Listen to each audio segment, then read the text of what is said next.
Argument समझ गए हम लोग, कुछ टेढ़ी चीज भी समझ गए हैं।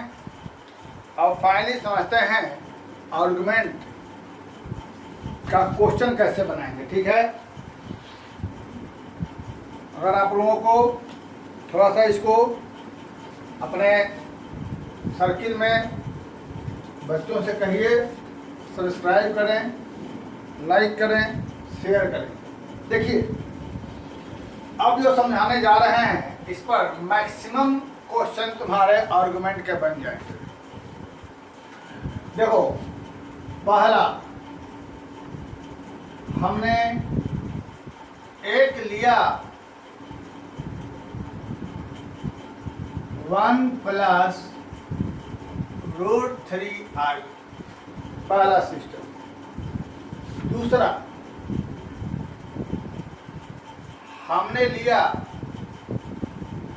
-1 + √3i। तीसरा लिया, ये तो पाई याद ही रहेगा, उसको हटा देते हैं। तीसरा लिया हमने सिस्टम -1 - √3i, और चौथा लिया 1 - √3i। ये 4 लिए। सही सही कॉपी में नोट करेंगे, साफ साफ तरीके से।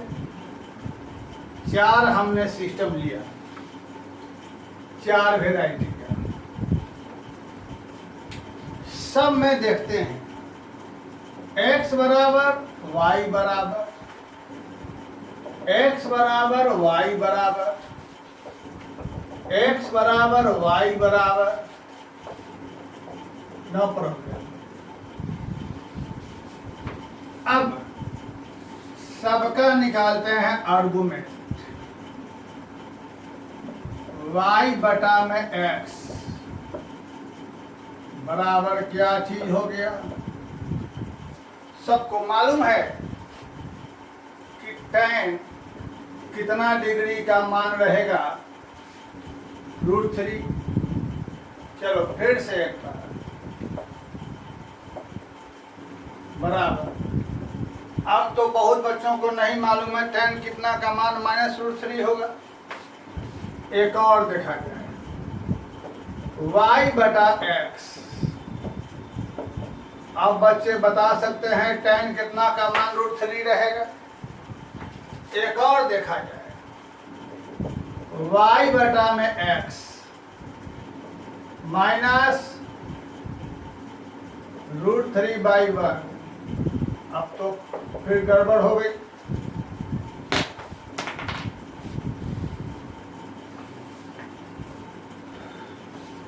पहला और तीसरा का आप एंगल बता सकते हैं, दूसरा और चौथा का नहीं, मुश्किल है। तब अब थोड़ी समस्या है। हम लोग बनाते हैं क्वाड्रेंट। हम लोग क्वाड्रेंट बनाते हैं और इन सभी कॉम्प्लेक्स नंबर को इसमें लोकेट करते हैं कहाँ होगा। दोनों पॉजिटिव सबको मालूम है, first quadrant. x negative y positive सबको मालूम है, सेकंड क्वाड्रेंट। दोनों निगेटिव सभी बच्चों को मालूम है, third quadrant. x positive y negative, fourth quadrant. तो ऐसा है, यहाँ पर एंगल ये वाला हो जाएगा, यहाँ पर ये वाला। अब यहाँ ऐसे भी लिख सकते हैं, ऐसे भी लिख सकते हैं, नो प्रॉब्लम। और यहाँ जनरली यही वाले लेते हैं, या इधर से ले सकते हैं, दोनों ले सकते हैं। अब सुनो, रिजल्ट में तो पहला तीसरा का सेम दिखा रहा है, फोटो में पहला तीसरा का एंगल अलग अलग शो हो रहा है। रिजल्ट में दूसरा और चौथा का सेम एंगल दिखा रहा है, लेकिन फोटो में अलग अलग दिखा रहा है। अब तो समस्या हो गई, क्या किया जाए? तब आगे से जब भी कभी भी आर्गुमेंट निकालना होगा, कभी भी, तो एक ये मॉड लगाएंगे। अब बेटा इस मॉड का मतलब अलग चीज होता है, हालांकि सब का एक के बात है आगे जाके। इसी को बारे में कहे तो इसके बारे में यही कहलाता है मॉडुलस, यानी एब्सोल्यूट वैल्यू, यानी मैग्नीट्यूड। फिजिक्स पढ़ रहे हो उसमें सर बताए होंगे मैग्नीट्यूड ऑफ वेक्टर। तो इसमें वही हुआ जो थोड़े पहले बताए थे पिछले वीडियो में, या इसी में बताया था कि तुम्हारे पास अपना 5 रुपया है या उधार का 5 रुपया है, उसकी मार्केट वैल्यू यानी मैग्नीट्यूड क्या है, 5 है। तो पहला +5 या -5 हो, बट व्हाट इज मैग्नीट्यूड, इसमें वैल्यू क्या है, 5 ही है, चाहे +5 हो या -5 हो। तो फिलहाल अब यही समझना है कि इस मॉडुलस के अंदर में चाहे जो हो, अब कहो कॉम्प्लेक्स नंबर, ठीक है, वो देख लो। इस 5 को क्या लिख सकते हैं, 5 + 0y, तो इसका क्या हो जाएगा 25 + 0 वह रह गया। और -5 को भी क्या लिख सकते हैं, -5 + 0y, तो क्या हो जाएगा 25 + 0 वही रह गया। मतलब वही चीज है मॉडुलस मैग्नीट्यूड। फिलहाल अभी हम यही समझते हैं कि मॉड के अंदर में चाहे पॉजिटिव हो या नेगेटिव हो, मॉड हट के हमेशा क्या होता है, पॉजिटिव, क्योंकि यह मॉडुलस यानी मैग्नीट्यूड कभी नेगेटिव नहीं होता। अब सुनो, जब भी कभी भी कहीं भी तुम्हें आर्गुमेंट निकालना हो, कहीं भी आर्गुमेंट, तो ऑलवेज यूज मॉडुलस। अब मॉडुलस होने के कारण मॉड के अंदर में प्लस हो या माइनस हो, बाहर हट के प्लस हो जाएगा। मॉड के अंदर में प्लस हो या माइनस हो, बाहर हट के प्लस। मॉड के अंदर में प्लस हो या माइनस हो, बाहर हट के प्लस। ठीक। अब और समस्या, सब का एंगल सेम में आ गया, सब √3, कोई बात नहीं। तब यहाँ थीटा बराबर कितना हो जाएगा, √3 मतलब 60 डिग्री, और 60 डिग्री को पाई वाले रूल से क्या लिख सकते हैं, π/3, 180/360। तो इस तरीके से यहाँ भी थीटा बराबर क्या हो गया, π/3, यहाँ भी थीटा बराबर क्या हो गया, π/3, यहाँ भी थीटा बराबर क्या हो गया, π/3। अब तो सबका एंगल सेम निकल गया, लेकिन शो कर रहा है अलग अलग। तब फाइनल रिजल्ट अब क्या लिखेंगे, यहाँ चूंकि x and y both positive, इसलिए z lies in first quadrant. यहाँ लिखेंगे x is negative, y is positive, इसलिए z lies in second quadrant. अब यहाँ लिखेंगे x एंड y क्या रहेगा, बोथ नेगेटिव, इसलिए z lies in third quadrant. अब यहाँ लिखेंगे x is positive and y is negative, इसलिए z lies in fourth quadrant.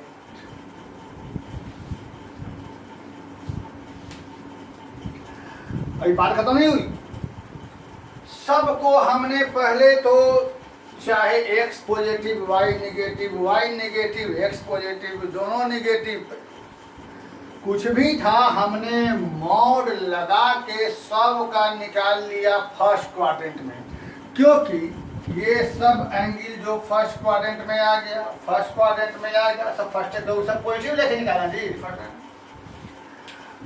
अब आगे जो हम बताए थे, अगर फर्स्ट क्वाड्रेंट में रहे कॉम्प्लेक्स नंबर तो थीटा का थीटे रह जाता है, तो इसलिए यहाँ आर्गुमेंट ऑफ z बराबर थीटा यानी वही रह जाएगा।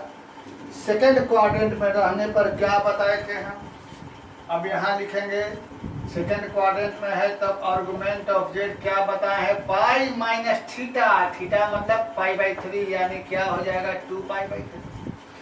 जब थर्ड क्वाड्रेंट का दो चीज बताए थे तो पॉजिटिव वाले लेते हैं, तो थर्ड क्वाड्रेंट में रहने पर आर्गुमेंट ऑफ जेड बराबर क्या हो जाएगा पाई प्लस थीटा, थीटा मतलब π/3 यानी क्या हो जाएगा 4π/3। और जब फोर्थ क्वाड्रेंट में रहेगा तो माइनस थीटा या फिर 2π मैच है, दोनों चीज सेम ही रहेगा, कुछ भी लिख सकते हैं। आर्गुमेंट ऑफ जेड बराबर क्या होगा 2π माइनस थीटा लिख सकते हैं या माइनस थीटा, नो प्रॉब्लम। क्या चीज हो जाएगा π/3 यानी दोनों छोड़े क्या 5π/3। अब सुन लीजिए, मेरे ख्याल से अब समझ में आ जाएगा।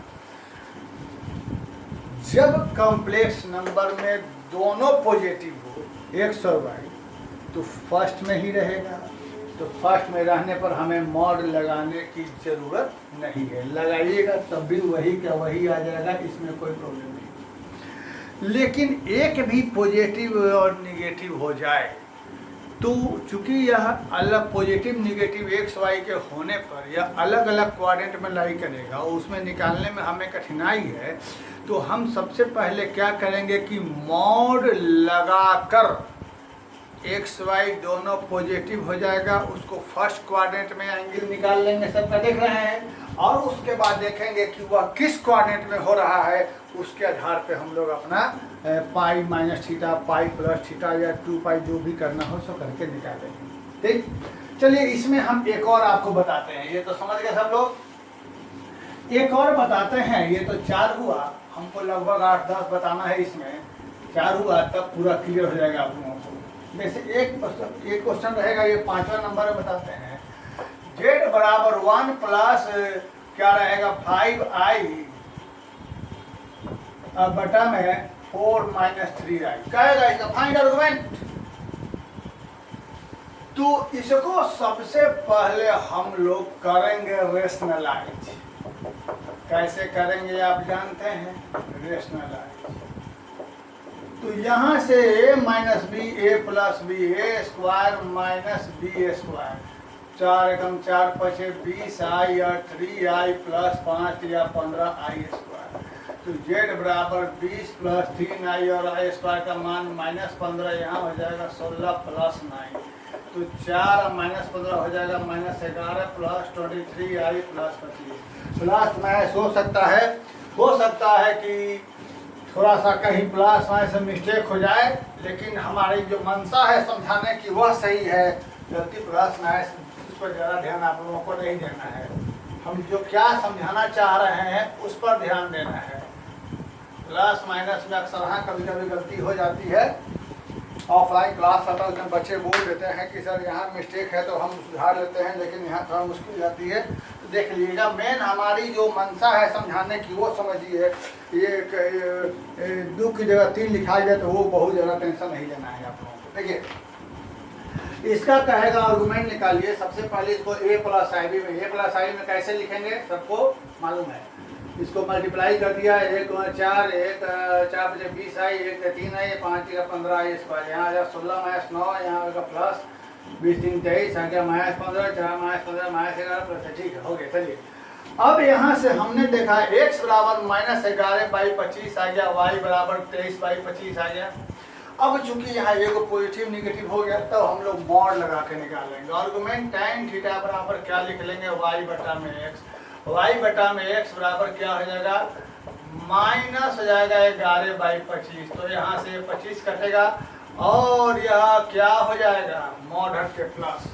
अब यहाँ गड़बड़, हमें मालूम नहीं है कि कितने डिग्री का tan में वैल्यू होता है, 23/11 नहीं मालूम। तब क्या करेंगे, तब हम लिख देंगे यहाँ से थीटा बराबर tan इनवर्स 23/11 है ना, ये थीटा निकला। जब हमें नहीं मालूम है तो हम इनवर्स निकालेंगे, लेकिन आर्गुमेंट नहीं निकला। क्यों? क्योंकि x negative y positive second quadrant में है ना, आर्गुमेंट नहीं है या फर्स्ट में तब नहीं रहता। जब यह फर्स्ट में रहता तो ये रहता, लेकिन चूंकि हमारा x निगेटिव है y पॉजिटिव लिख लीजिएगा। चूंकि x negative and y positive नहीं लिख रहे हैं, लिख लीजिएगा चूंकि x is negative and y positive इसलिए z lies in second quadrant में, तो आर्गुमेंट ऑफ z बराबर pi minus theta. And what is theta? Theta is the tan inverse 23/11। This is your final argument of this complex. Clear बात? Clear?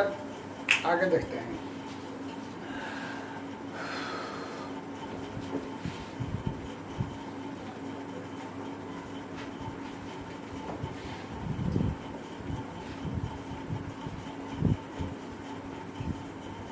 चलिए आगे देखते हैं। आगे क्या है? छठा नंबर, एक कॉम्प्लेक्स नंबर मान लिया हमने 1। सातवां नंबर, एक मान लिया -1। आठवां नंबर, एक मान लिया i। नौवां नंबर, एक मान लिया -i।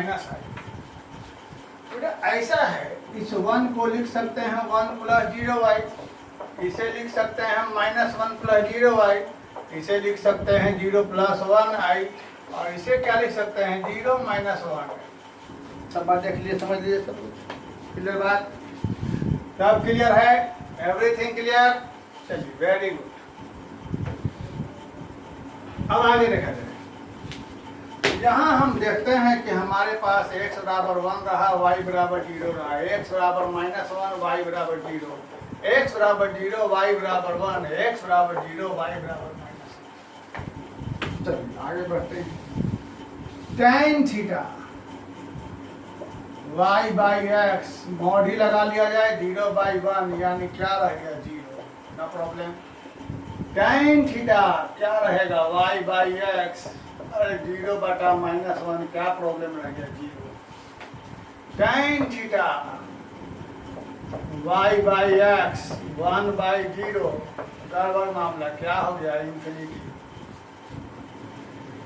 tan theta y/x -1/0 minus infinity क्या लिख देंगे प्लस इन्फिनिटी मॉड हट। ठीक है, समथिंग बाय 0 इन्फिनिटी होता है, डिफाइन होता है, मालूम है यार। अब आगे नहीं जिसको मालूम है वो हमारा जो इंट्रोडक्शन क्लास होता है 11th क्लास वो देख लिया करेंगे वीडियो में। आगे देखिए, पहले वाले में और दूसरा वाला का सेम दिखाई दे रहा है, तीसरा और चौथा का सेम दिखाई दे रहा है, लेकिन समस्या अभी भी मौजूद है। कैसे मौजूद है? यहाँ देखिए, एक्सिस कहाँ रहेगा यह x पॉजिटिव y नेगेटिव यहाँ रहेगा। कहाँ रहेगा?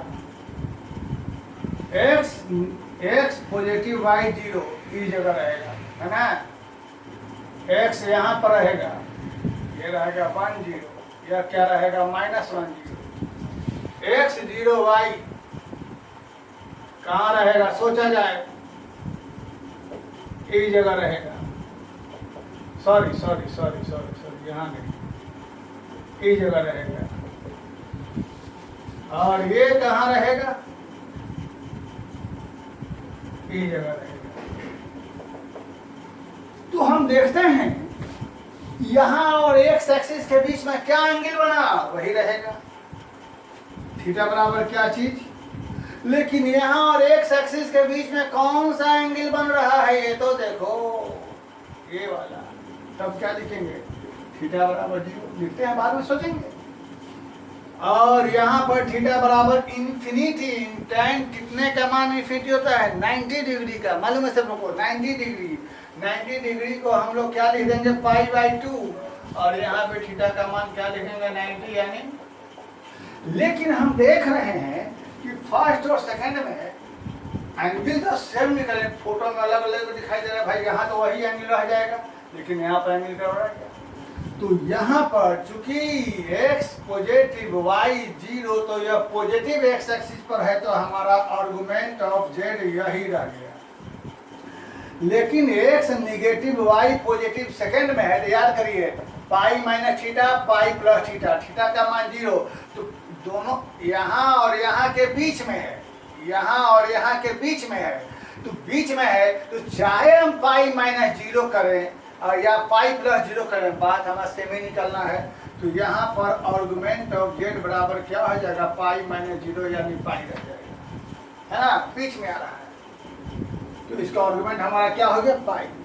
अब यहाँ पर है या तो ये दोनों के बीच में है, यहाँ पर थीटा रहता है, यहाँ पाई माइनस थीटा। तो हम अगर थीटा की जगह पाई बाई टू लिखें तो भी हमारा वही रहेगा, और pi minus pi by two लिखें तो भी वही रहेगा। तो यहाँ पर हमारा आर्गुमेंट ऑफ जेड बराबर क्या हो जाएगा पाई बाई टू। और ये हमारा इस जगह है ना, तो हम यहाँ पर माइनस पाई बाई टू भी लिख सकते हैं और 2 pi minus pi by two भी लिख सकते हैं। इस जगह आ रहा है, इधर से लेंगे तो माइनस पाई दोनों ही चलेगा। तो यहाँ पर हमारा आर्गुमेंट ऑफ जेड क्या हो जाएगा, माइनस पाई बाई टू लिख सकते हैं या फिर 2 pi minus pi by two, यानी हमारा क्या हो जाएगा या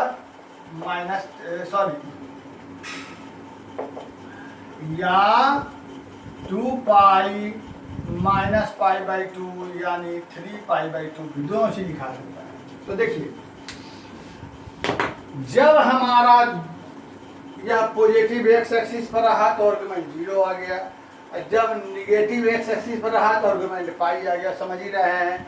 और जब हमारे पास यह पॉजिटिव वाई एक्सिस पर रहा तो argument pi by two, negative पर क्या रहा तो 3 पाई बाई टू। कैसे नहीं करते देखिए। अगर सोचो इसमें एक बात और, अगर एक कॉम्प्लेक्स नंबर हम लोग लेते हैं 4 + 0i यानी 4, तो बेटा इसमें भी तो यही सिस्टम रहेगा ना, x का मान 4 y का मान 0 यानी यहाँ भी रहेगा। और जब एक कॉम्प्लेक्स नंबर हम लेंगे -4 + 0y तो इसका फिर यही हो जाएगा, यही वाला आंसर हो जाएगा। यानी एक कॉम्प्लेक्स नंबर जो प्योरली रियल है ना, तो उसका आर्गुमेंट क्या रहेगा 0।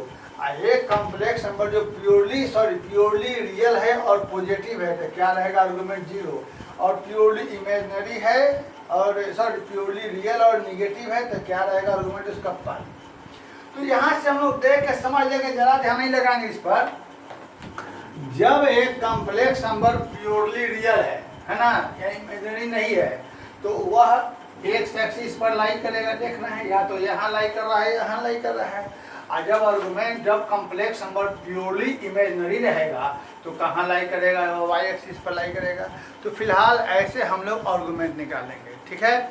जब एक्स रहेगा वाई नहीं रहेगा तो यह पॉजिटिव एक्सिस पर हमेशा ये रहेगा। जब एक्स निगेटिव रहेगा वाई चाहे कुछ भी रहे, यहाँ -5 + 5 या 0 रहे, -5 -7 तो हमेशा आर्गुमेंट पाई रहेगा। जब यहाँ पर एक्स 0 रहेगा वाई कुछ भी रहे +5 +6 +7 कुछ भी रहे, यहाँ पॉजिटिव रहे तो क्या रहेगा आर्गुमेंट हमेशा यह। एक्स 0 रहे वाई कुछ भी रहे निगेटिव रहे तो क्या रहेगा माइनस, ये वाला हो जाएगा। तो ये रहा हमारा। अब एक फाइनल लास्ट में हमारा जो है 10 को बताते हैं। 10वां नंबर ये है कि what is the argument of 0। ये बहुत मेन क्वेश्चन आता है। What is the argument of 0। z बराबर 0, 0 का मतलब 0 + 0y, तो x बराबर 0 y बराबर 0। What is argument. तो यहाँ बहुत सारे बच्चे कहेंगे सर इसका आर्गुमेंट हो जाएगा tan थीटा बराबर 0। तो थीटा बराबर क्या बोल देंगे 0, लेकिन नहीं, क्यों नहीं बताते हैं।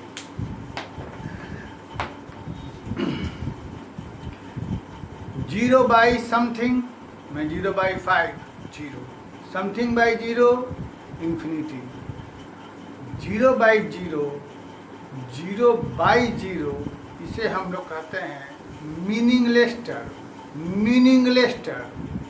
Indeterminate form. इसका कोई मतलब नहीं होता है, सब कैलकुलस में पढ़ाया होता है, इसलिए इस पर ध्यान न लगाएं। तो दूसरे तरीके से देख लेते हैं।